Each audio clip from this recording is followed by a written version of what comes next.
చూపిస్తే డాక్టర్ గారు పర్వాలేదులేమ్మా చూపు వస్తుంది అన్నారు. అన్నింటి చూపు వచ్చింది.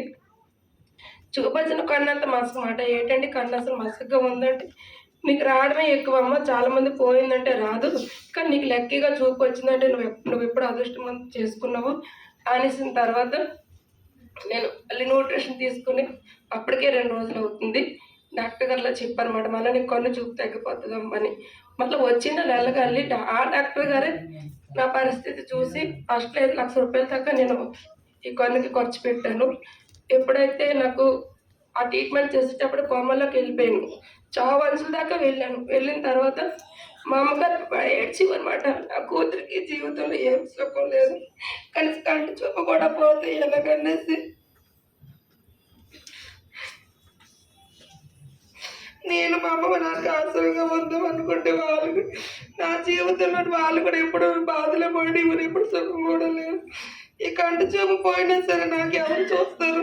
కనీసం జీవితంలో కట్టుకుని భర్త పిల్లలు లేకపోయినా నేను ఏ రోజు బాధపడలేదు. కనీసం నా కంటి చూపు ఉంటే నా పనులన్నీ నేను చేసుకుంటాను కదా. ఈ వయసులో మా అమ్మ నాన్న బాధపడటం ఎందుకని నేను రోజు దేవుడి పడి ఏడ్చిదని. నాకు ఏ కష్టం వచ్చినా సరే ఇది నేను నమ్ముకుని దుర్గమ్మకే చెప్పుకుంటాను. ఆవిడంటే నాకు చాలా ఇష్టం. నేను అంత కష్టంలో ఉన్నా సరే మీకు ఒట్టిది నాకు నిజం. ఆవిడ ప్రత్యేకంగా నాతో ఎప్పుడు మాట్లాడుతుంది. నాకు ఏ కష్టం వచ్చినా మాట్లాడుతుంది అమ్మ, మీరు నమ్మరు. తర్వాత మళ్ళీ నాకు అక్క చెల్లెలు ఎవరు లేరు, ఒక ఫ్రెండ్ కూడా లేరు. నేను ఎప్పుడు ఒంటరిగా ఉంటాను. నాకు చిన్నప్పటి నుంచి అది అలవాటు.